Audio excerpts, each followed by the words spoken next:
At the beginning of a gunfight, how do you assess the skill level your opponent? Do you change your approach to the fight based on that evaluation? If so, how? It's a very good question. The number one thing to tell if somebody's a super sweat or not is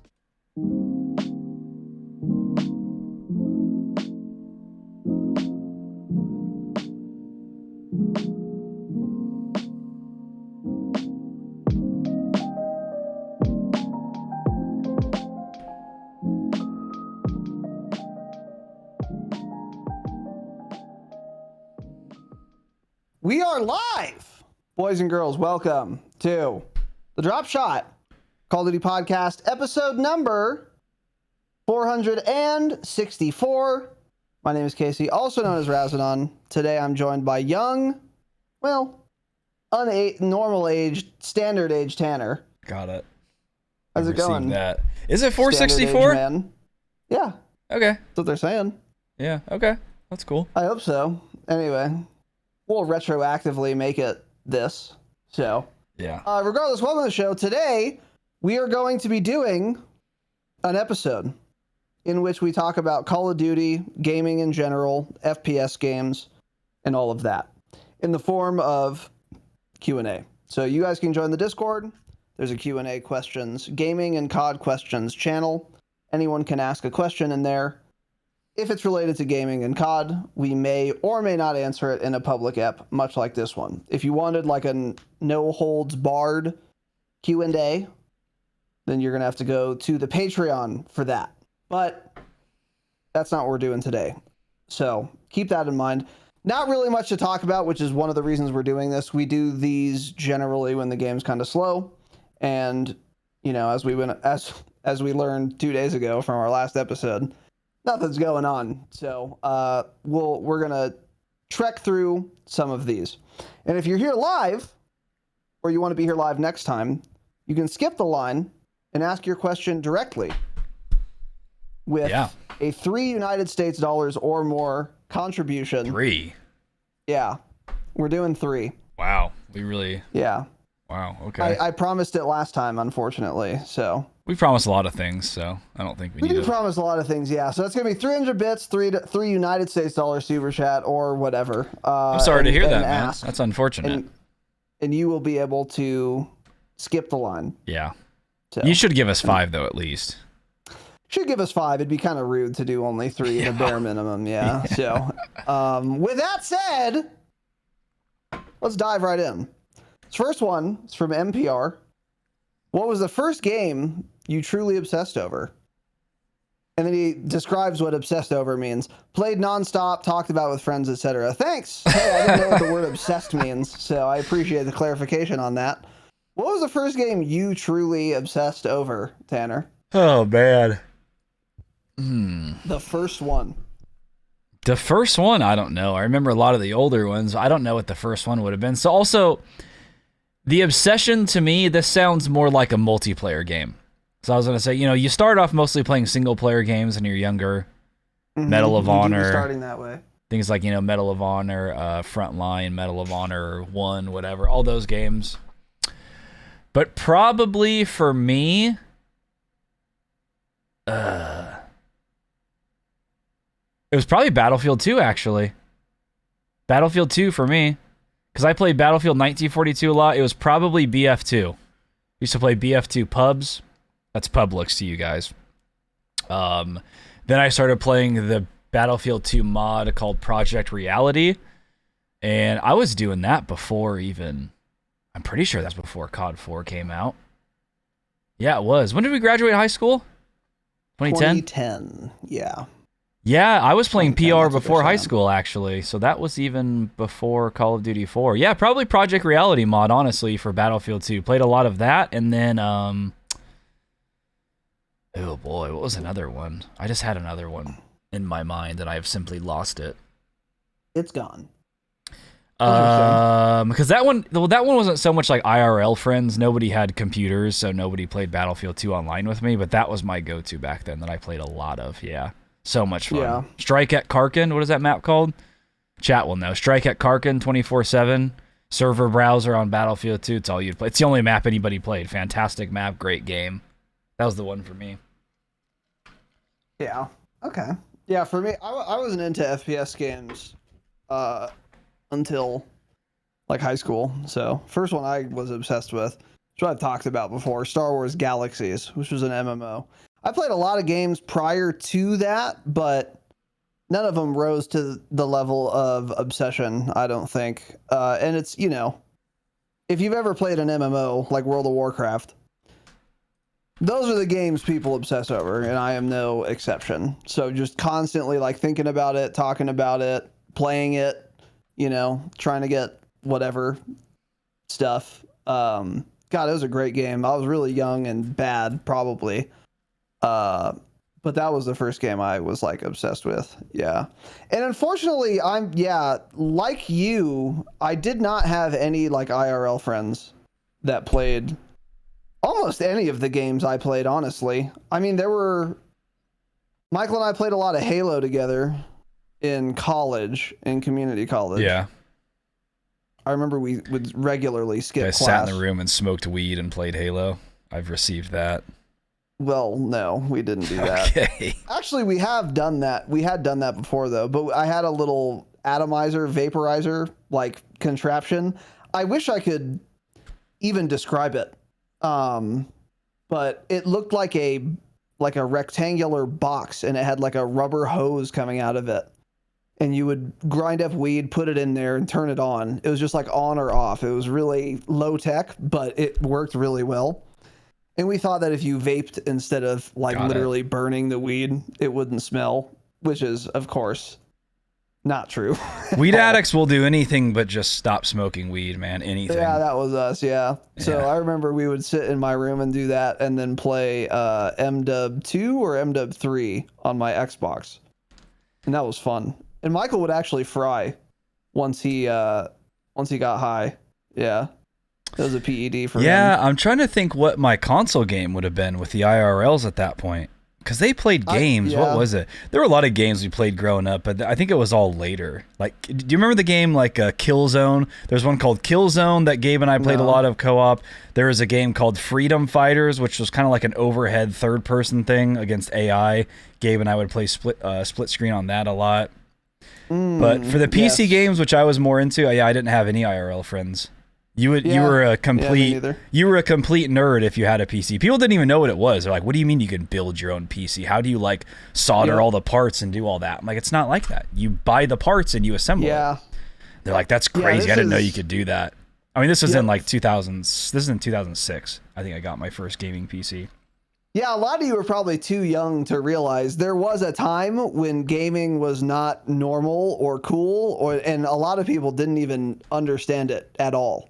And if they did, they would just think PlayStation or Xbox or Nintendo. Yeah. No one knew, like Tanner said, that you could like play video games on a computer. Yeah. When we were in high school, I feel like, honestly. It started getting more normal-ish, but even then, not really. Yeah, you're right. It wasn't normal even in high school. Yeah, because I remember there was like one friend that I had, and he had a gaming PC, and his dad built it for him because his dad was into computers. He had some tech job, and his dad had a gaming computer too, and that was like the only kid I ever knew. I think that was the only kid at my high school that I was friends with that had a gaming PC. Mm-hmm. I also had one that played Galaxies also. Yeah. And we talk about it all the time.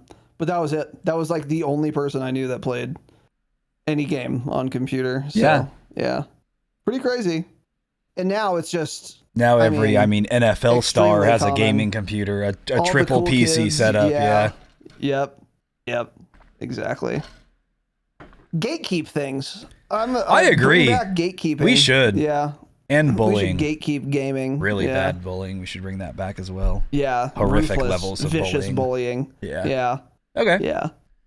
Anyway. Thanks, NPR. So that was a question, NPR. Okay, let's see.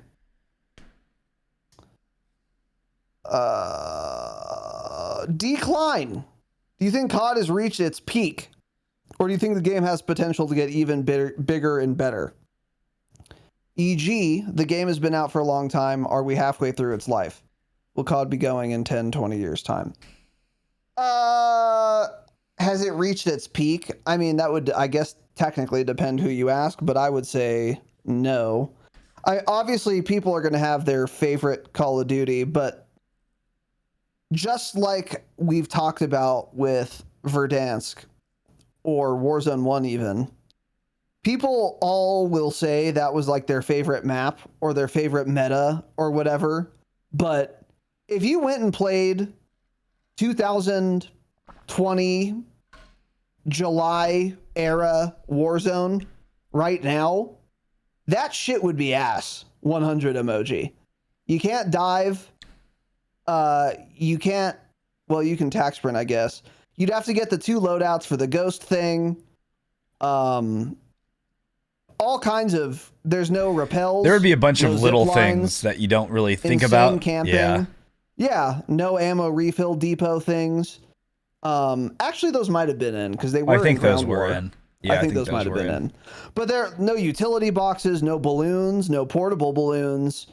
It was one-shot snipers at any range. Yeah. I mean, that shit would be ass. Honestly, we would not like it. But everyone still thinks it's their favorite because it's tied a lot more to where they were in life, and they just associate that with that game. Mainly because of COVID, honestly. Yeah. So I could say the same thing with COD. Like a lot of people say MW2 from 2009 is the best Call of Duty ever. It's not. I mean, it was a great game at the time, but that shit's ass now. I would not want to play that game at all. Which one? Would be MW2 original, 2009. Not good. Would not be good at all. It would be terrible. It would be incredibly boring, unbalanced, unfun trash. Yeah. Even though it was really good at the time. And that's because, I mean, yeah, the game does get better.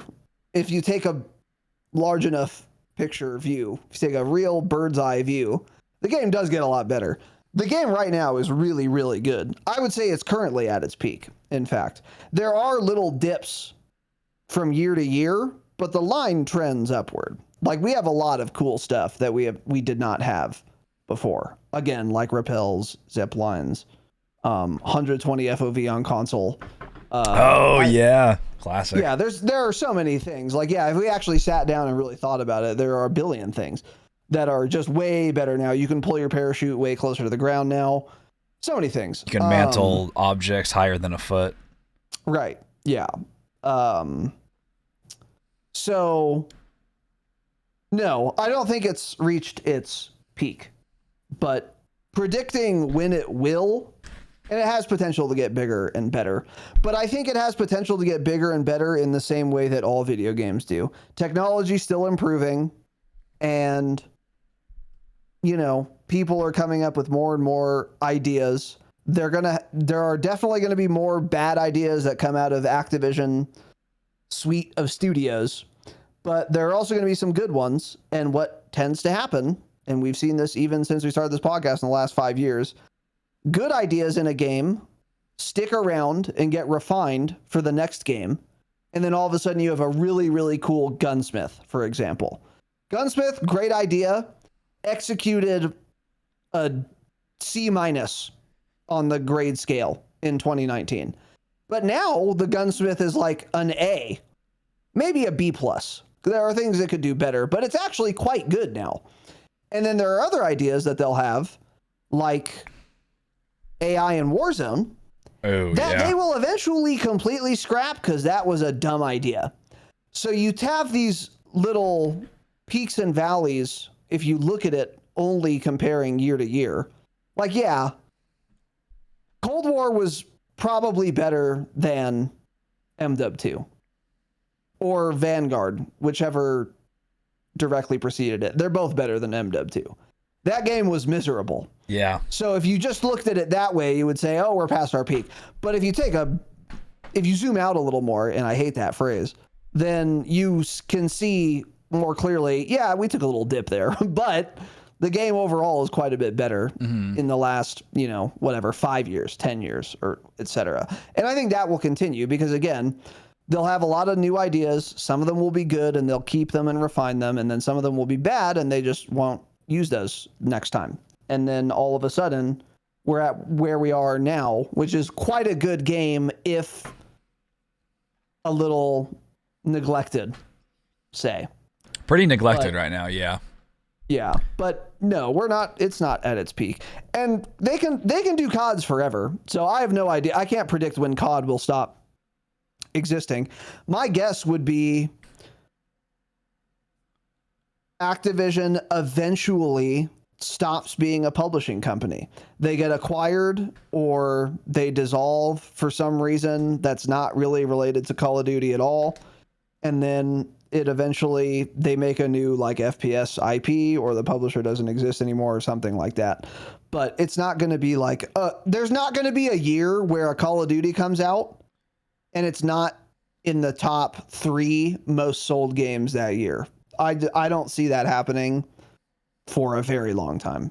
So unless Activision goes somewhere, Yeah. I don't think COD's going anywhere, and I don't think it's like past its peak. There are going to be games that are better and worse year to year, but it's going to continue to trend better and better and better. Yeah. I think in terms of player counts, we probably already did hit our peak. And that was during COVID when... I mean, do you guys remember the popularity of Modern Warfare 2019? That had the most hype and popularity compared to any COD game that I can ever think of. Everyone was so excited for that game. People that had like never played COD were like, oh, the new Call of Duty looks really good. Everyone was buying it because the marketing was really good for it. And, you know, they were going back to the Modern Warfare era, and they were making like the gunsmith advancements, and then Warzone, and then COVID. That was probably the peak of the game's life cycle, honestly. Unless something else happens like that again, there's another flu that shuts down the world. I can't see the player counts being as high as we've ever had them. Nasty bird flu. That would be good. Let's get that going. For the pod, by the way. Fantastic for the pod. Yeah. Yeah. I would love to lose millions of people across the globe for the pod. To die from a global pandemic. For us, yeah. Biblical God, proportions. It would make me very happy. As long as there's nobody I knew. That'd be thrilling. Yeah. But anyways, in terms of that, I feel like we've hit our peak, yeah. And it's hard to say like where COD's going to be in 10, 20 years. All it takes is one really good game to come out that's very similar to COD, but just better, and somehow hits that level of popularity that Fortnite had, and just COD could kill it that quickly if that happens. But the chances of that happening, it's very low, but it could happen. I mean, Fortnite literally came out of nowhere and took over the entire battle royale genre, everything. Yeah, PUBG got shit slammed hard. PUBG got absolutely... Now the only people that play PUBG are Asians. Like, literally nowhere else in the world is it a popular game anymore. Yeah. It's only popular in Asia, but... Yeah, that's what it would take, but it's hard to do that because you have a game that's, they've been popular for like 20 years now, so it's hard to just come in and completely take everything away from them. You know, it would take a long time, or the stars would have to align, like with Fortnite, which was a crazy, crazy game. So even then, I don't know if that would kill COD though, because that kind of happened to Battlefield, but Battlefield's still around. Barely, I mean, they are though. Yeah. But they're still making them. Nothing close to what they were at some point. Yeah. That's the thing. Yeah, that's true too. Yeah, to be fair. But that's the thing with names that are so big. There are thousands, probably, well, in Battlefield's case, there are thousands of people for sure that are just going to buy every Battlefield always, no matter what. Mm-hmm. No matter what, they're going to buy it. They don't care about anything. If it has the name Battlefield, if it's that IP, they're going to buy it. Thousands, probably tens of thousands, maybe even hundreds of thousands, honestly. Yeah. And the same is absolutely true for Call of Duty. Oh yeah. There are hundreds of thousands of people for sure that no matter what, I'm one of them, are just gonna buy a COD every year. Yeah. Like even knowing it's gonna be ass, like we knew kinda with Vanguard, like we knew with MW2. The Holocaust. Which was my Holocaust, yes. I said, well, this is going to be a terrible year, but I mean, I will, of course, be buying it anyway. So, it's hard to kill a game like that once you have that really sticky IP because you have sticky AA. Yeah. And I am a full-time controller user now. Shout out to the Apex 4 by FlyDigi. China. Anyways. China. Okay. Moving on.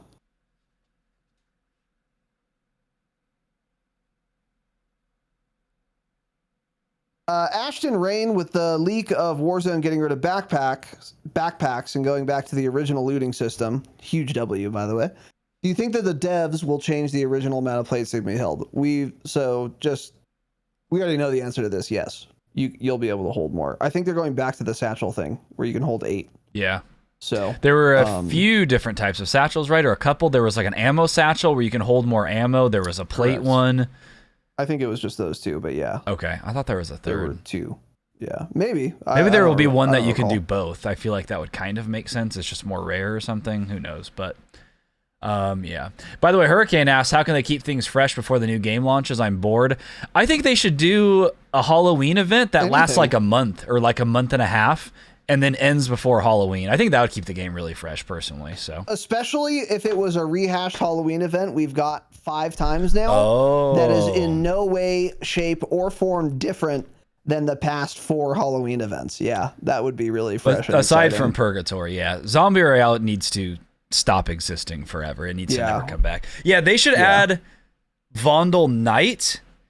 And then only put it on Zombie Royale and then add that in the playlist. That'd be cool. That would for sure hold me over. Playing Vondel Vondel Night only on Zombie Royale. Yeah, that'd be dope, man. Such a cool, pretty map. And as soon as we became zombies, we've left. We all left. Like, it's not fun. I just want to use my gun. I'm playing Call of Duty. I don't want to play as a zombie. If I wanted to play as a zombie, I'd go play Left 4 Dead.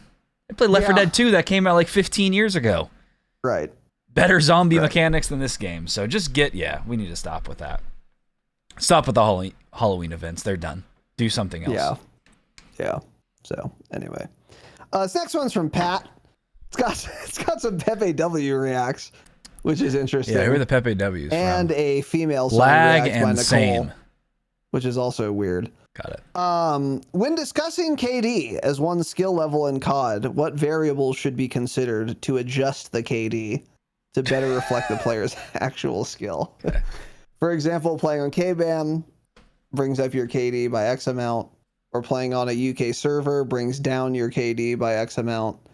Age, console, teammates, race, sexual preferences, religion, political stance, wealth. Do these things factor in? Wow. So this is sort of a joke question, but I think there's some sincerity to it. I mean, there are actually, and I'm dead serious, a couple of things. So, number one, if you're playing on keyboard and mouse, then your KD is lower than it would be if you were playing on controller. That's 100% true. We've been saying it for 5 years. I can literally give you data in my own case to confirm that.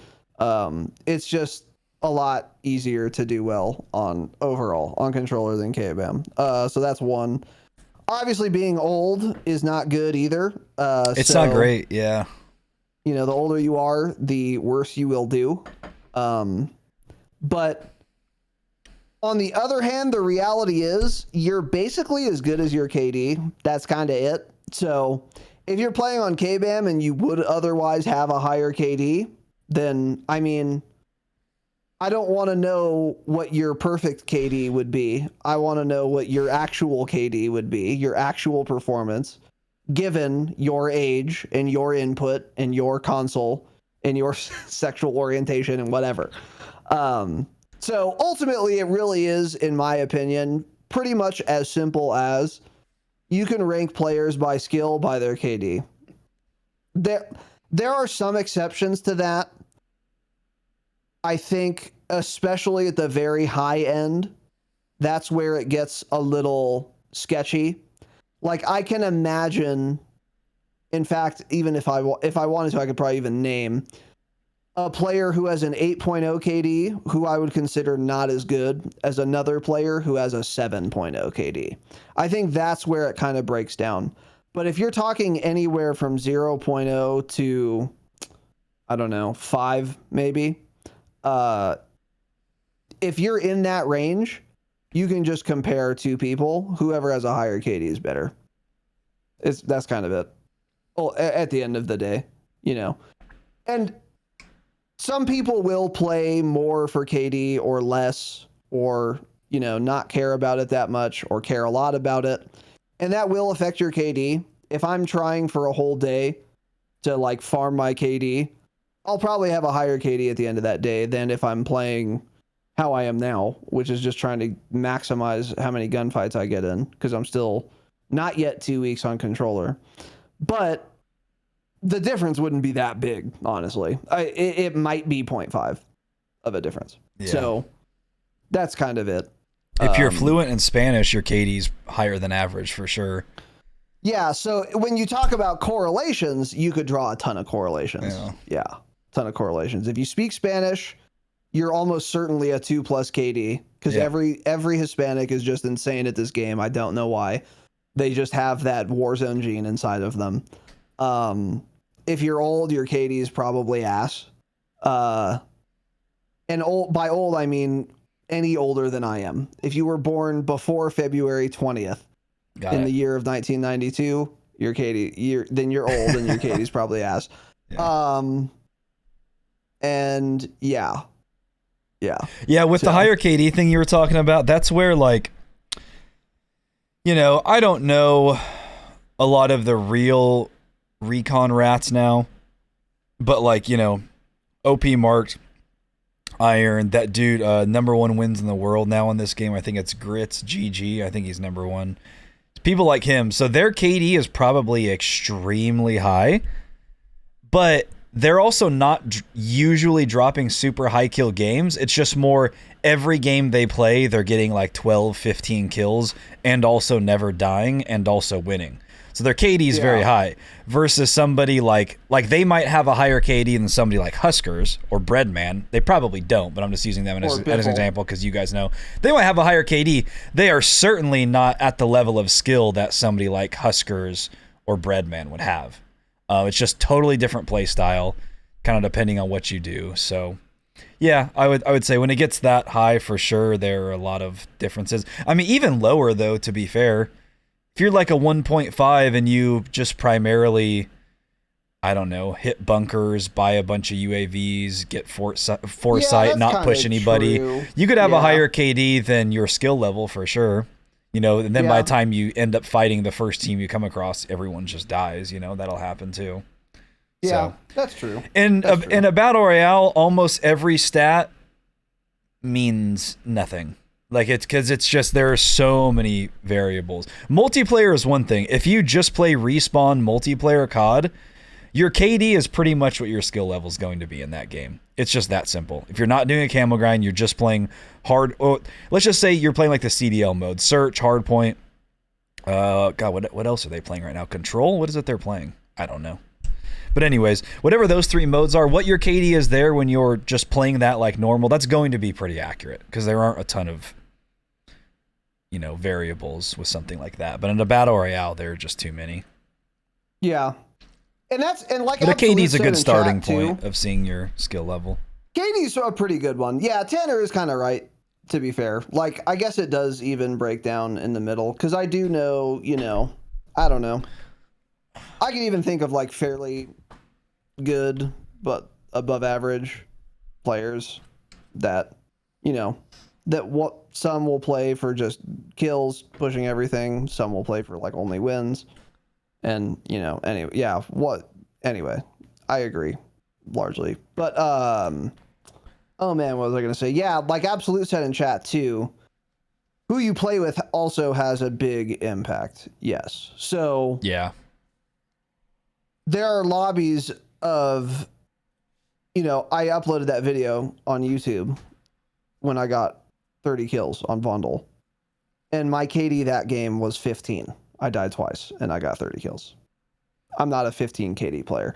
The only reason that happened is because that was a gated community of a lobby that we just rolled up on, and we shouldn't be here, is what Jake said, and that's true. It was just brought to you by SBMM. We finessed the system by just going AFK after a match and then loading into another one, and we all got billions and billions of kills rather easily, by the way. So if every lobby I was in was that level of opponents, then my KD would absolutely not reflect my skill level at all, because I'm playing against, disabled people. But at the same time, you can say the same for normal SBMM.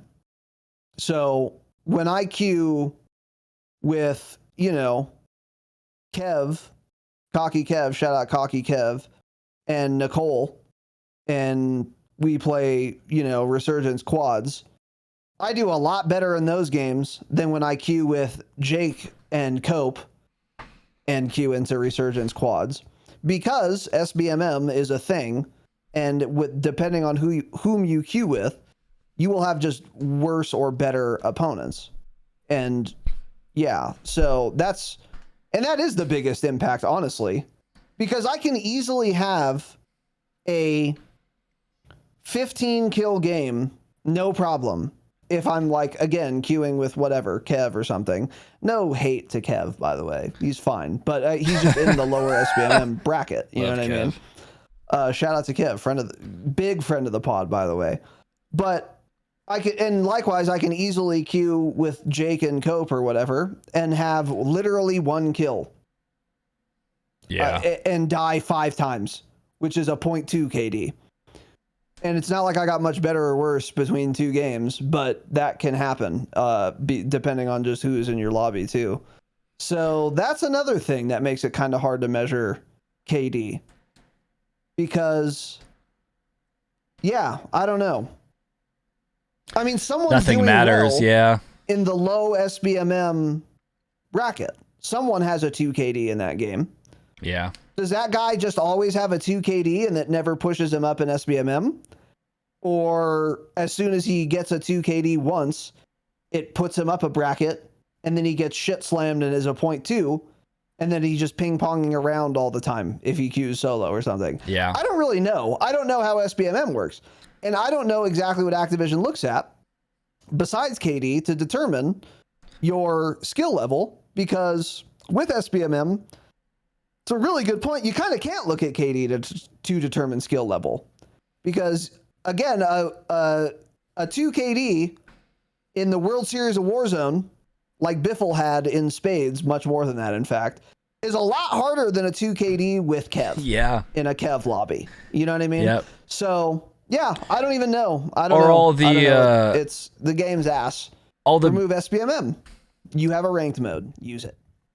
all the big like 2boxing resurgent streamers, all of their KDs are extremely inflated compared to what it would be like if they played in normal lobbies. Like literally KDs of probably 2 to 4 higher than if they did not do that. That's how big the difference is, because they get in just awful lobbies. This is like Jay Cucci, Nixta, Capture, people like that. They get horrendous lobbies.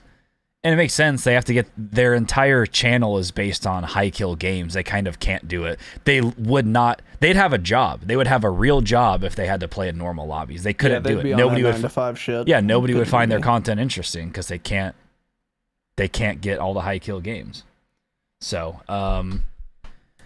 yeah, that's really what it comes down to. So many variables, but in general, just KD is a decent starting point. If one guy is a KD of 3 and another guy is 1, the guy with the 3 is for sure better than the 1, no matter what. Yeah, that's true. Yeah. Yeah, when it gets that crazy, yeah, it's just obvious. Yeah, that's true. It's true. So, good question, Pat. I don't know. You kind of always know how good you are, I think, relative to other people anyway, Yeah. And you can just watch people. Like, you can see someone maybe has a higher KD than you, and then, I don't know, whatever, you watch them stream or something. Not that any of you are better than streamers, probably, but still, some of you might be. You're like, oh, okay, this guy's a higher KD than me. He's not better. Like, there's no way. Like, I can tell. Or he is better. Whatever. I don't know. So, anyway. It's annoying. SBMM is just incredibly annoying. SBMM. Yeah. Let's see. Next is from Pat. This shouldn't be answered in this episode, but because he's an Obsidian patron, I'll allow it. Is it rude to play video games while you have guests staying with you? I mean, it kind of depends. If they're staying for a few nights, no. If they're there for like Christmas Day, you're gaming in the other room. Yeah, I'd say that's pretty rude, man. Yeah, exactly. Yeah, exactly. I'd say that's super rude. It's incredibly rude. Just finish your slice of prime rib and immediately head to the dungeon. Yeah, it's like, all right, get I'm some gaming reps in, now. Get in some Publix. Hashtag time in. That's what I always say. Yeah, you do always say that. You should do that this year. Tell the roommates you're not coming to Thanksgiving dinner. You got to put some time in. Yeah, I got to put some time in. Yeah, that'll go over well. Thanks, Pat. So yeah, anyway, obviously. Yeah. Okay. Pat has a lot of time to do that now because he's jobless. He doesn't have a job. Today's episode is brought to you by our Patreon, where we offer our members all of our episodes early access and ad-free, starting at just $5 a month. At the gold tier, patrons also get 3 raw, uncensored Call of Duty bonus eps every month, in addition to every bonus episode we've ever done in the past, and a unique Discord role. If you've been considering joining the Patreon, now is a great time as we gear up for the launch of Black Ops 6 on October 25th. We are very likely this month going to have some bonus episodes focused on BO6, definitely at least one after the launch, and hopefully 1 or 2 before then if we get more info on the launch prior to the launch. Launch, by the way. Also, this month, we will likely be doing Rebirth Island customs again for all of our patrons. So if you missed out on the last one, now is your chance. Join the Patreon. For October, we will send off MW3 with some more Rebirth customs available once again to all of our patrons. At $10 a month, Platinum gets you everything from the gold tier alongside one anything goes Q&A episode, rather than just gaming related like the public ones, where only you guys can ask the questions or hear the answers. Damascus at $20 a month gets all that and one behind the scenes ep, a monthly Damascus only patron hangout, and access to the Discord Damascus Lounge. Did you hate hearing this ad? Then sign up for our Patreon. Let's get back to the show. This one is good from Lou Lucifer, a doctor, by the way, who I think is younger than I am, so that's cool. Stop! Don't be accomplished if you're younger than me. I don't like it. It's fine. At the beginning of a gunfight, how do you assess the skill level your opponent? Doctor, by the way. Use of. Do you change your approach to the fight based on that evaluation? If so, how? It's a very good question. The number one thing to tell if somebody's a super sweat or not is, well, half the time it's too late to kind of figure it out. But especially once you get in that gunfight and they go into a slide around a corner straight up to then them bunny hopping and also never missing a shot because they're far above average and also on controller, that's kind of when you know their skill level. Yeah, but at that point there's not much you can do about it. Yeah, there are a lot of things actually.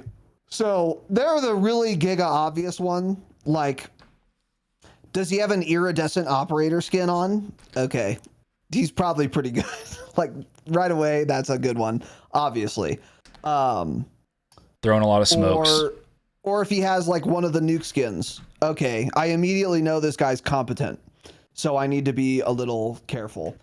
But besides operator skins, weird, my thing was cattywampus. The 2 biggest things for me, the most obvious one for me is, let's say I'm about to engage in a heads-up gunfight, like this guy and I see each other at the same time.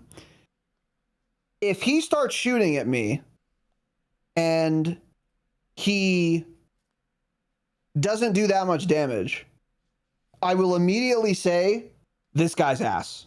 And I'll always be right. Likewise, if I peek it again from like a different angle even, and he's pre-aiming where I was, switches to me and gets me one shot without missing a bullet, okay, this guy's a demon. Yeah. And it's that simple. That's the most obvious one for me, is how quickly they will rip my shit. If they do it fast, I know they're good, and I'm always correct. And if they start whiffing a bunch of shots, I know they're ass, and I'm always correct 100% of the time.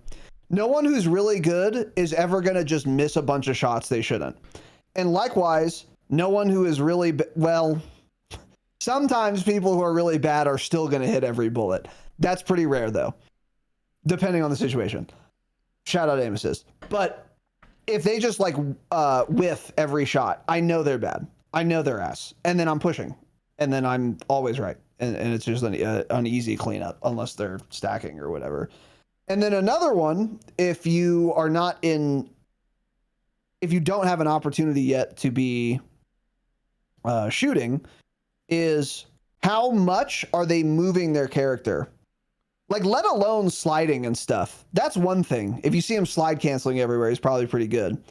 But there will be times where, especially on Vondel, you'll see someone on a roof. And then you're like, okay, this is a bad angle for me to take this fight. I'm going to move to like a different rooftop, peek a different angle.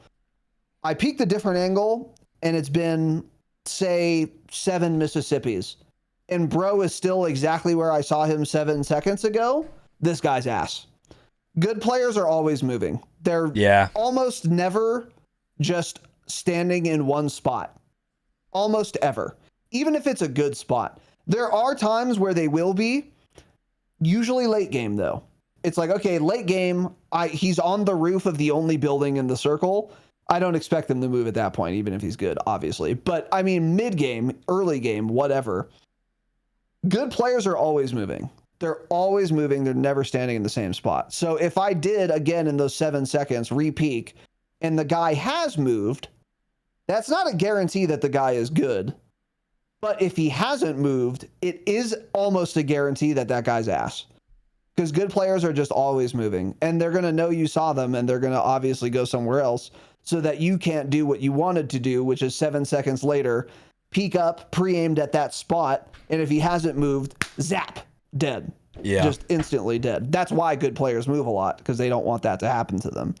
So I think just how much they're moving in general is another pretty good barometer of skill. Yeah, like if you see a team ballooning and you take a shot at them and they all turn and start coming towards you, 100% of the time, that will be a sweaty team. If you see anybody landing within like a 1 building rooftop of you, like the rooftop right next to you, just full sending on your body, they're going to be insane literally 100% of the time. Because bad players are not doing that. They're flying away like, oh shit, I'm getting shot at. Let's get out of here. And they leave. Good players, the exact opposite. That's good. That's a big one.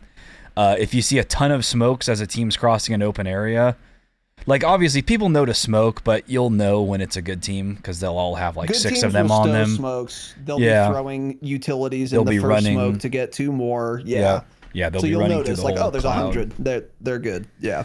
If you get downed by a sniper or a full auto gun, and then all of a sudden you have incoming PA, incoming bunker buster, incoming mortar.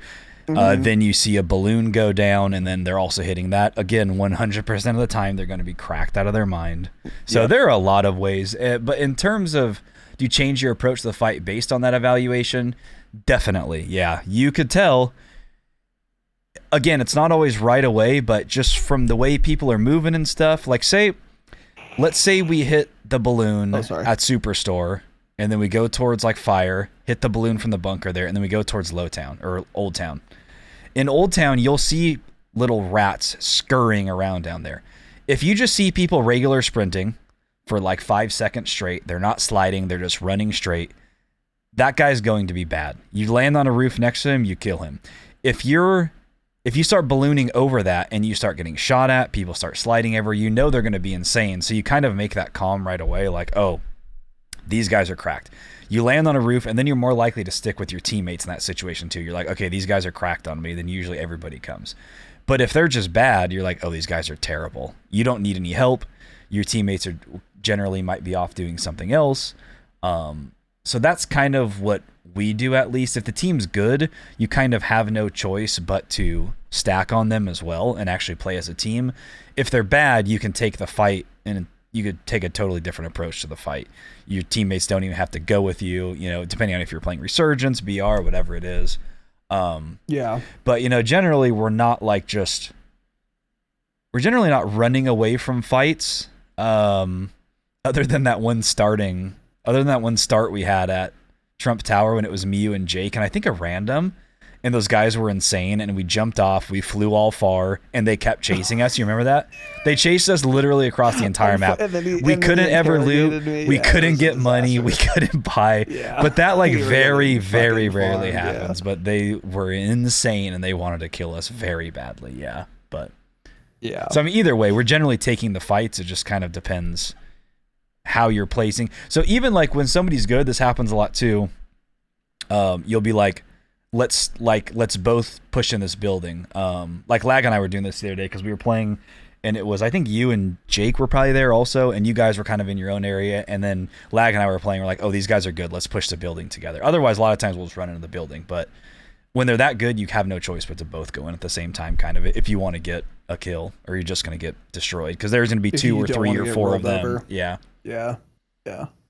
Yeah, because if you're good, you can kill 4 bad players. But yeah, if you're 4 times as good, but there are 4 competent players, not even good, like 1.5 KD, like you're not, and they're stacking, you're not killing them. It's unless they're in a really you gotta really break them down. You gotta have good positioning. It's gonna do that. take You a can't long just time you can't just run yeah. into a building generally against 1.5 KD players and kill them all. It takes some there's maneuvering no and some time. Yeah. A couple other things. If you see someone dive at all, they're probably pretty good. Because that's another thing I've noticed. Bad players don't use that mechanic. They just don't dive. Which is crazy to me. Because it's good to do sometimes. But a lot of them like literally just don't do it. Yeah. So that's another one. And then kind of like what Tanner was saying, how aggressive they are is another one. So let's say I get like a quick peek at a guy, but we don't have line of sight on each other because I ran past an alley or something. If I immediately start hearing wooden footsteps getting louder and louder, pushing right at me, I know this guy's good. Because bad players are not aggressive and good players are often aggressive. So how aggressive someone is another really great indicator of skill. I have never been W keyed by a shitter. It just doesn't happen. No, I've never seen a terrible player and then, gone into cover and heard him tack sprinting at me. It never happens. They're always scared and they just want to stand above you and like take pot shots at you or whatever. If I'm getting hard charged, they're always good also. So that's another thing too, is just how aggressive they are will tell you how good they are. Mm-hmm. So, and that should be kind of a note to you guys that if you don't play that aggressively, it pays to play aggressively. Smart, but aggressively, you should do that. Because you're going to get peeker's advantage. The audio in this game is miserable anyway. They might not even hear you. And if you run at them, you'll know where they are probably before they know where you are. Because if they're not moving as much as you are, then you have more updated info than them. So that's another thing too. But yeah, does it change your approach to the fight? It kind of shouldn't, because you want to take every fight depending on the situation and not really depending on the person's skill. Like if the best way for me to kill someone is to stand on this ledge, look this way, and then start shooting or whatever, you should probably be doing that no matter what. Like no matter how good the guy is or whatever. But like Tanner said, it does change how you take the fight, because you might want to wait for backup if you think they are stacked, or even if it's just one guy, if you think he's better than you, like if I'm on prison roof and I see Biffle in the yard with no cover, I'm going to be shouting, "Jake, get over here now. I'm in a way better position and this should be a free kill." It won't be. He's way better than me. I need your help now. Doesn't matter. Because that gap is just so massive that no amount of advantage is going to matter for me. I'm about to get shit slammed hard. So it kind of does change, honestly. But really the only reason it changes the approach if they're bad, it's basically I'll get more impatient and do dumber shit. Like I'm just gonna jump peek these two. They're terrible. I just have faith that they're not gonna be good enough to kill me. and usually it pays off if you know they're bad enough. I've actually come up with, you guys probably don't know this because you haven't read anything ever in your lives, but there's something with presidents and prime ministers, whatever, heads of state, where they will have doctrines. They'll have like military doctrines.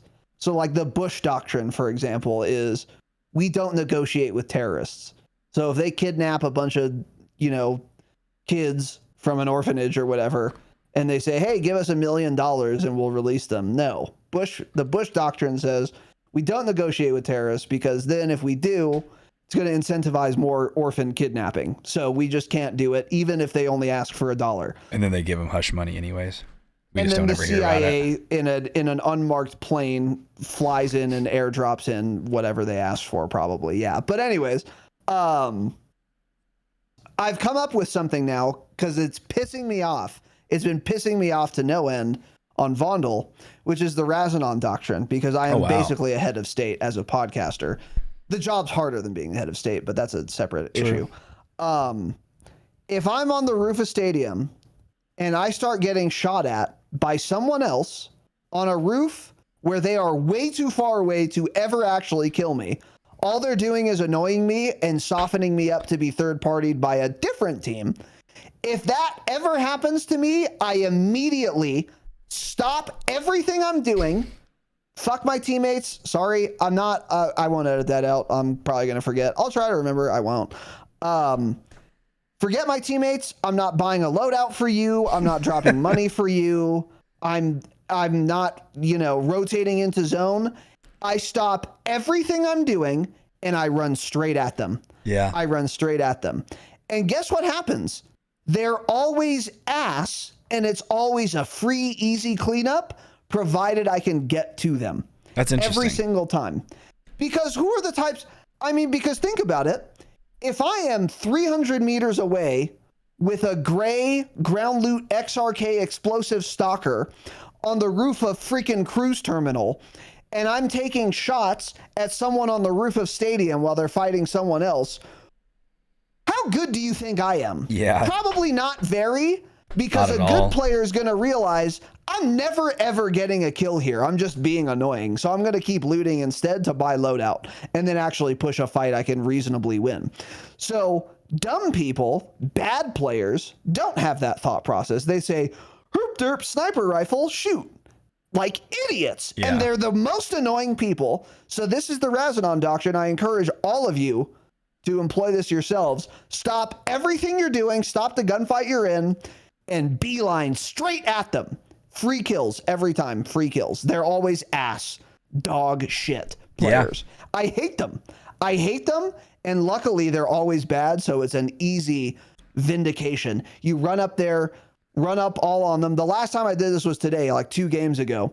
I'm on the roof of stadium. Some guy sniping me from not cruise terminal, but the east, across the water, across the balloon. Yes. On the roof. No hope on God's green earth of ever downing me. But he's softening me up while I'm getting pushed by competent teams. So I'm really annoyed. I see the glint. He takes one shot at me. See ya. I'm gone. I go right over there. I run up the stairs. I get behind them. Guess what? Guess what happens? He is still sniping, looking at stadium like a retard. And so is his dumb shit teammate. And I just slam both of them. They don't even shoot at me. No, not from the other it's side. I know it's that rooftop on the corner directly east of the north side of stadium, right? Correct. Yes. Exactly. I was about to bring that up next. When there is a team on that roof, 100% of the time they're not good. They're always wannabe sweats. They're not always really bad, but they're never cracked out of their mind. They do not leave that roof until they have to. Always. And there's always a team there every single time, and that's all they do. They shoot towards police station and get downs and never fool anybody because they won't jump off the roof. They annoy people at stadium, never get fools because they don't jump off the roof. And then I just mount up, start downing them. They all cower. They all go prone. They res their friend. And then I just go back to fighting somebody else. Yep. Every single time there, a team does that. Yeah. And they're just so scared to push off of it. So scared and so annoying, Yeah, dude. one of the last times we were doing that, we all eventually ballooned to that roof and we just killed them all because they're so annoying and they're never good. It's just a waste of time. They're and then just you getting shoot their damage for bodies, nothing. You prox chat them. Yeah. Yeah. I hate that rooftop. I never die from these people. That specific ever. one. Yep. If I die, it's because they're taking shots at me and I eventually run out of plates or something, and then a different team that actually has a brain rolls up on me and just cleans it up. Yep. It's so aggravating. It's so tilting. So I encourage you guys to employ the Razinon doctrine. Just stop what you're doing and run at them. Yeah. It's easily 2 free. It's at least 1 free kill. And I mean free. It just completely free. I ran up wooden stairs behind their building, loud as can be, bumbled up the stairs like a gorilla. They just not a clue in the world, not a thought in their empty, stupid heads. And I slammed both of them and I shot their bodies and it felt really good. You guys should do it. And then you can go back to Stadium Roof or wherever you are and continue unmolested, getting in real gunfights against real players. But anyways, the reason I thought of that is, again, good players are aggressive. Bad players are not aggressive. That's kind of what I was just saying, is if you are this type of player who's standing on a roof taking pot shots and you have no chance of ever getting a full, you're ass. And because you're not aggressive. Yeah. And again, aggressive players tend to be much better than timid pussies, coward players. So push them.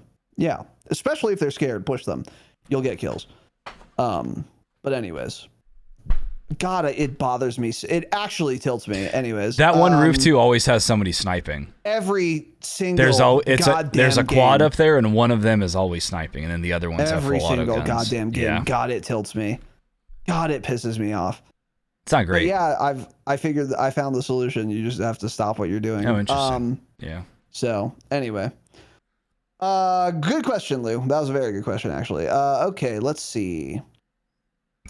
Okay, only slightly bad. With the rise of crossplay and the discussion around aim assist, what do you think is the best solution to that hotly debated topic? Reduce the AA effectiveness, console-only crossplay, input-based matchmaking, or having a significant effect on matchmaking at least, or something else? Honestly, there isn't a solution. That's the real answer. Either aim assist is going to be good enough to compete, in which case it's going to be better than mouse and key, or it's going to be weak enough to where KBAM stands a chance, but then KBAM is significantly better than controller at that point. I don't think there's like a way to make aim assist just the perfect, correct amount of strong to where it's balanced against keyboard and mouse. It really, in my opinion, does not work that way. Having played on both a lot now, it's either going to be aim assist is far too good and you're far more advantaged than keyboard and mouse, or it's not strong enough and keyboard and mouse is way better than controller. It's really that simple. I don't think there is a perfect amount of like AA strength where it's about as good as a keyboard and mouse. It doesn't make sense. However, there are some games that are trying some interesting things.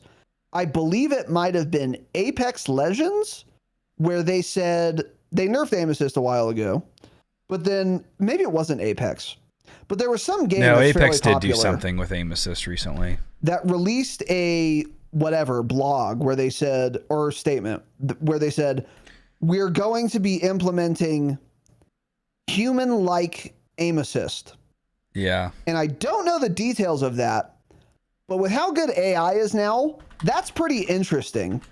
And that might be as close as you can get, having human-like aim assist. Because, as we've said ad nauseum in the last 5 years, the issue with aim assist is it doesn't get tired. It doesn't require reaction time. It's never unable to see someone. It doesn't make mistakes ever. Even your refresh rate on your monitor or your FPS doesn't matter. It's server-side aim assist, and it never gets tired. It never whiffs. It never makes a mistake. It's always perfect. It's a machine. That's what it does. So that can't, no player on Earth on KBAM can compete with that. It'll just never ever happen. So that's why I switched to controller. I couldn't compete anymore. I said I'm tired of trying, so I'm just gonna get on board, get on the program. Smashed my PR inside of 2 weeks, by the way. But again, like, yeah, a human like aim assist, I don't know exactly what that means, but if they could do that well, that would be the solution. But realistically, and if we want to talk about true competitive integrity, I don't think it's ever going to be possible. Either aim assist isn't strong enough, and then you're obviously better off on KBAM. Because if there were no aim assist, it would obviously be better to be on KBAM. Of course. Duh. That's why it doesn't have aim assist. Or it's going to be too good. And then you're just, going to get slammed constantly. Like the idea that Metaphor has always had, and that there is a delay, there's a time delay of getting aim assist until you put physical input on your right thumb the correct direction. That makes sense, and I used to agree with that. But then also, what'll happen with that is, like, when somebody knows you're around the corner, good players will just essentially do what they do now, which they'll be moving to engage rotational. And if they're looking at a corner, they obviously know to put the pressure on their right stick angled to the left, because you're going to come around the corner and it's a wall. So obviously you're going to be coming from that side, and then you're going to go left, right? So you just have to push on the left, and then once they come around, you'll get that full A. So, like, even that won't work. I mean, it would help a lot at the longer distance stuff, which is one of the annoying things, is when somebody's strafing back and forth, running through the open, say they're 75 meters away, you know, from their slide to their jump, from going left to right, it will immediately track all that. So in a situation like that, a nerf to aim assist until you give the correct directional input, that would actually be very valuable for scenarios like that, because then that's just realistic. And then there is an amount of human reaction time needed. That's how it is on KBAM. You can't predict anything, but since, like Raz was just saying, aim assist is a machine, it's perfect, and it predicts immediately at speeds that are physically not possible. It's not possible for the brain to react that fast, where that person's going, and it continues to track them wherever they move. So in situations like that, actually, and that type of aim assist nerf that Metaphor brought up would actually help a ton. But will they ever do anything like that? I mean, probably not. I feel like they literally could just simply reduce the aim assist bubble. Like, you have to be closer to your opponent to start before it kicks in. And then some other things too, like, I almost feel like somebody jumping, aim assist should not go up at all. Like, if you're already on the target, how come when that person jumps, why should aim assist also continue to then stick to where you were in their upper chest? That doesn't make any sense. Why does it have to be that way? Again, you can't react like that on keyboard and mouse. There's no reason to do that. Make the person push up on their aim assist. You know, like, why is that part of it? On their analog stick, yeah. Yeah, on their analog stick. Assist, yeah. But no, yeah, you're right. Yeah, the Metaphor thing, and that's what we said. To be clear, I am in favor of that. I think you should require the player to have some input on their right stick to get any aim assist at all. If you're not moving your right stick, you shouldn't get any aim assist. Because then it's just reacting for you, which I see happen to me all the time now that I'm on controller. And that would help a lot, but so I'm in favor of it, but it wouldn't be enough, because I'm also learning now that I'm on controller, there's a lot of cheesy shit you can do to just really always have aim assist. So one thing, for example, I don't know if it's true or not, but it kind of makes sense. I think Jitsi said it to me, is have your weapon mount exit delay setting turned off. So you cannot unmount your gun unless you un-ADS. And the reason you do, even if you move, so the reason you do that, supposedly, is that if I weapon mount, I can just put my left stick in a circle. It won't actually dismount me, but the game will think I have rotational, or it'll give me rotational aim assist because it'll think I'm moving, even though I'm not. I don't know if that works or not, but if it does, it wouldn't surprise me. That's like some cheesy thing you can do to exploit aim assist as much as possible. Another one is you set your left stick max dead zone to like 60 so that if you barely touch your stick, you're moving because your dead zone is way lower. So you're always getting rotational because you're basically always moving. And then another one is setting your right stick dead zone to 0 so that if you have literally any stick drift, you're always constantly, even if you're not doing it yourself, technically moving your right stick a little bit so that you always have aim assist. So that's the thing is like, yeah, if you require human input to get aim assist, like Metaphor suggested, that's a good start. But again, I'm setting my right stick dead zone to 0. So I'm just going to pre-aim this corner. I'm going to not move my right stick at all, but it'll still technically be moving because I did that cheesy thing. And then your fix did nothing because then you're going to hop the corner. I'm technically moving the stick. At least the game thinks so. So then I'm going to still get the max rotational that I currently get. So it's very hard to, that's kind of my point, is like, it's very hard and good players are going to learn how there to will always be assist. some way to exploit it. Yeah, exactly. As they should, by the way. I don't blame people for doing that. I do it myself because if it's in the game, people are going to do it. And if other people are going to do it, you should get with the program or you're going to get shit slammed by people that do it. Oh, I think it's cheesy to exploit rotational aim assist. Okay, have fun getting completely shit slammed by every other player who's going to be doing that. Good luck.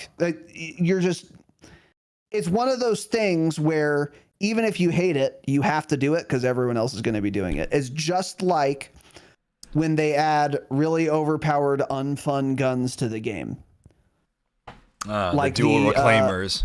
Like the dual reclaimers, exactly. It's like, okay, you can hate them and think they're cheesy, but you're going to kind of use them anyway because if you don't, you're just going to get repeatedly, ruthlessly shit slammed every single time someone's using them. So, okay, yeah, good luck. And it sucks. Like, no one wants the reclaimers to be good, but because they are, everyone's using them anyway. Yeah. That's kind of how it is. So, yeah, I think the reality is crossplay is a good thing. We should keep it. And almost certainly controller is always going to be better in COD than keyboard and mouse, because aim assist is always going to err on the stronger side, not the weaker side.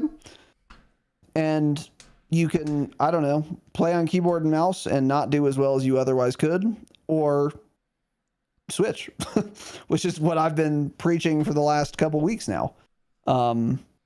So, you know, that's just what we have to live with. But Call of Duty is a casual game, so I mean. And you have since deleted our episode about K-Bam that we posted a long time ago. That has been deleted, so. What episode are you referring to? I don't remember doing that at all, actually. Yeah, well, it's been deleted, so yeah. Okay, yeah. It's gone forever. It never existed, yeah. So, we scrapped it. So anyway, yeah, I don't know. It's Call of Duty, man. It's not that serious. There is no way to balance it, but just deal with it. Whatever. If you can afford a gaming computer or console, you can also afford a controller. So not if you're buying scuffs, though, because you're buying about 3 a year, so you actually might not be able to. Yeah, a scuff is like a second home. My mouse was like $60, and I've had it for about 3 years. So yeah, imagine owning a Scuff Envision Pro. By the way, 500 hertz polling. And how much is it? Bad. It's probably $400. Oh, how much? Yeah, probably $300. Yeah. If you wanted the it'll last 6 months edition, you'll need 3 of them. So it would be approximately $800, give or take. Yeah. So shout out to Scuff. Yeah, Scuff's just like G Fuel, scamming stupid young video game enjoyers. Yeah. They also sponsor everybody. I haven't heard much about G Fuel anymore. Are they like going down the drain? Yeah, that's one of the questions. I haven't been hearing anything. Because there's a new. Did they stop sponsoring everybody? Is GamerSups a company name? I don't know. No idea. Because I think there's like a new player in town. Let's take a peek, man. In the realm of caffeine scams. GamerSups. There is a company called GamerSups, yeah. I think that's the new hot item. G Fuel's old news now. Ghost Lifestyle is pretty big. That's true. Ghost. Yeah, maybe G Fuel is for the old heads now. That's true. Us old heads only know about G Fuel. Yeah. Yeah. Oh, there's this you other got new a thing that 6 came rear button out. DualSense. What's the polling rate? Shut up. Can you adjust your stick tension? Oh no! Oops. 500 hertz. I can do twice the inputs before your controller reads 1. Oh wow. Yeah. Get a fly digi. It's better. Anyways, by the way, I have become everything I hate. Just as you have another thing. extreme brain rot now. He only likes Resurgence. He literally like cries if we have to play Battle Royale. He's like, I'm not playing that. He completely cries. What are the other ones actually? That's the main one. That's the main brain rot. Yeah. Resurgence main. Don't care about winning anymore. Push everything even if it's really dumb. Maximal controller brain rot. Yeah, for sure. Yeah. So I've become everything I hate. Yeah, you have. And just caring about like controllers and stuff like that, or like, oh, what's the best control freak to get? Yeah. I'm, by the way, domed.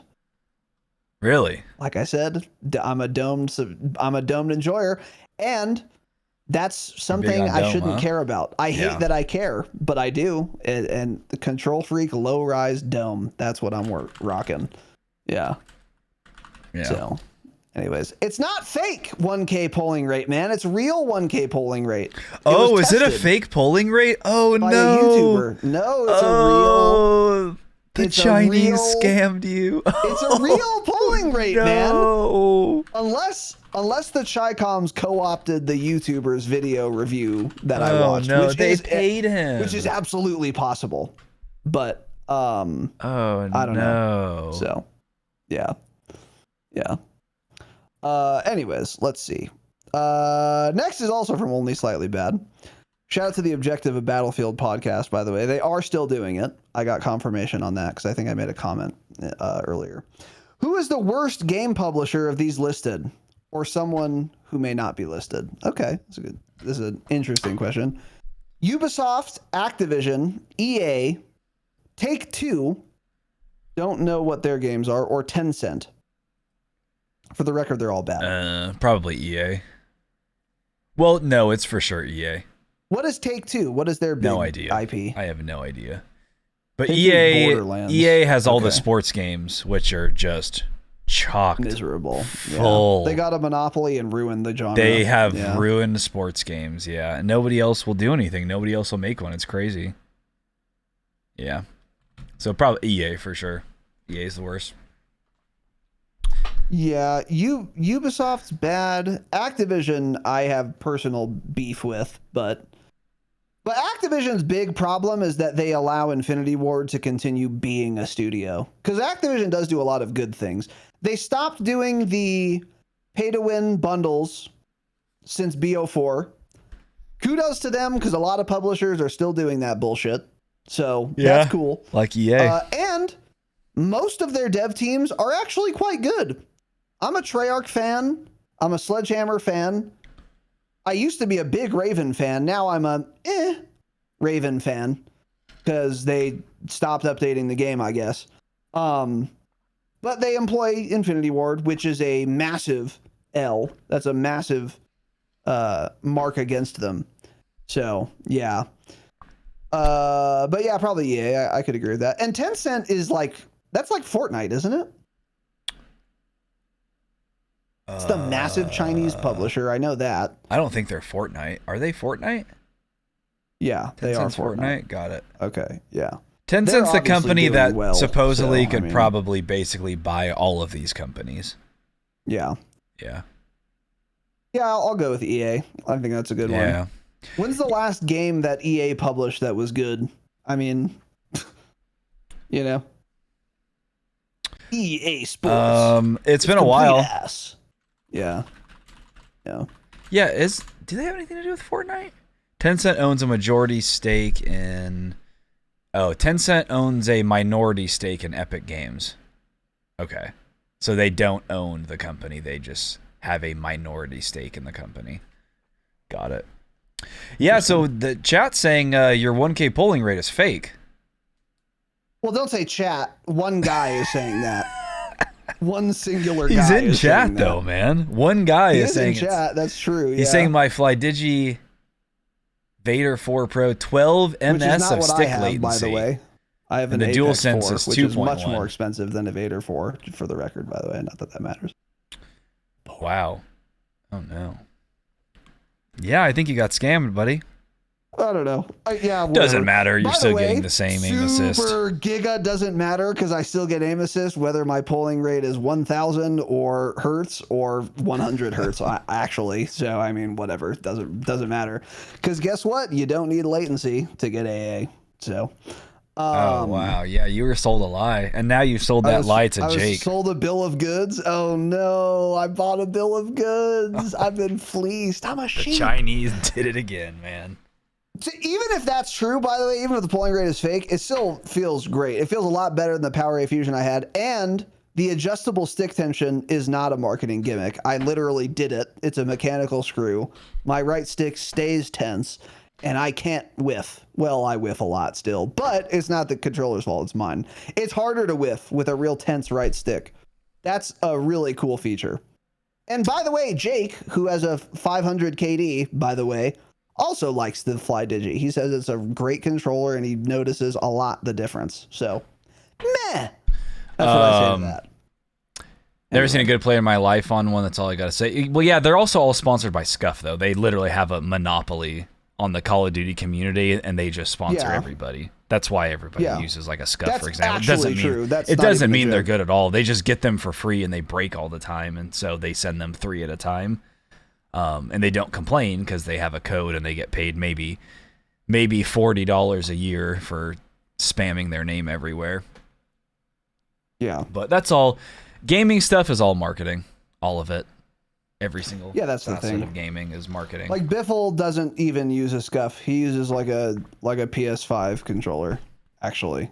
And he has like double claw, and he gets 9 KDs in World Series of Warzone. So, I mean, put him on a FlyDigi, he's going to do fine. They do all have aim assist. That's really what matters. And they do all have aim assist, which is the most important thing. Yeah. So, anyway. Let's see. I like this one from Toller. Why did Activision remove public access to the API? The ability to view lobby metrics via third-party apps was awesome. Good question. Skill-based matchmaking. They didn't want to show how you could exploit it, basically.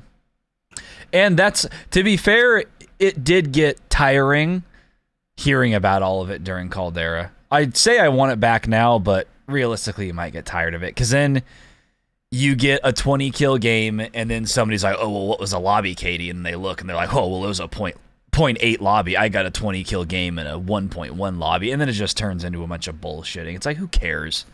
You know? It's great to have the API, but everyone's just obsessed over it. Completely obsessive. I mean, people had it as their freaking homepage on their browser, just constantly checking it. I'm like, Jesus Christ, man. I liked it. I do miss it. It was interesting to have, but it led to just a lot of BS, too. But they took it out because it's, in my opinion, it was proof of how strict skill-based matchmaking can be. I think you're correct, yeah. It was interesting, too, to see if the VPNs were working or not as well. Mm-hmm. Stuff like that. Yeah. But it was funny. A lot of dumb arguments over the API. Yeah. We try to do that in my lobbies. Okay, man. Yeah, that's an okay, man, for me, for sure. Yeah. Okay. Neb, as a casual, the amount of gun additions and changes, along with the absurd volume of attachments, really bogs me down and ultimately takes away from my experience. Do you think the game would be better if they cut down on the amount of guns and attachments released and focus more attention on the maps and good map changes? Yeah. I mean, yeah. That's a yeah for me. This is barely a question. Yes. I think he knew that. Yeah, to be fair, he knew that. Yes, definitely. We don't need all of them. We don't. I mean, how many... Super don't need all of them. How many underbarrels would you say you have equipped on an SMG in the last 12 months? How many different underbarrels have you used? 3? Maybe. 3. Probably about 3. 3 or 4. And there are probably, for SMGs, what? 40? 30? Minimum. Yeah. 30. Yeah. Yeah. Entirely too many. Yeah. There's like the whatever, the DR whatever hand stop. and then there are 2 or 3 other attachments, for example, that do the same thing but have slightly less pros and cons. So it's like, okay, we don't need all of these. If you give me an attachment that helps my ADS strafe speed, sprint to fire, and aim down sight time, but it hurts my recoil control and firing aim stability, we don't need 3 of them that do those things, but to slightly different degrees. We need 1. Maybe 2 if you want to get crazy. Maybe. We don't need 3. We Giga Omega don't need 4. So, dude, make all that stuff visual instead. Like have like an underbarrel. So in MDEM19 for the M4 there was the Grenadier barrel. It was the meta barrel, and I always hated the look of it. You know what they need to do is, instead of actually making a bunch of different attachments, have an underbarrel, have long barrel, and it looks one way. And as you either level that gun up or you use that attachment and then get kills or level up that attachment more, it literally just unlocks different visual looking barrels. So it's like a cooler way of customizing your gun to how you want it to look, but it just stays the actual same. So then you still have only 10 cool underbarrels to choose from, but you can make your gun look different. Like even like the Tarkov, like the gangster grip. If you get like 500 kills with some underbarrel, you can then unlock the gangster grip one and have your hand like tilted. Like dumb things like that. That would be so much cooler. Then you can change the look of your gun. Because a lot of the attachments do look cool, but they're ugly, and then I don't want to use them. Because sometimes you want your gun to look cool, you know? So I agree. A lot of things like that would be neat, because that always pissed me off with the Grenadier barrel in MDEM19. I'm like, dude, it looks so bad, but it's the meta barrel, and I have to run it. Yeah, I agree. So, and by the way, yes, I would say the same about actual guns too. We super don't need 40 plus fully automatic assault rifles. We really don't. There's no way all of these have a place. And sure enough, they don't. I mean, you have the archetype of the... No, I mean, now you don't even have this, but once upon a time, you had the archetype of the no recoil, easy to hit shots, slightly lower time to kill gun. And then you had the archetype of it has some recoil, but it's got a nasty TTK if you hit all your shots gun.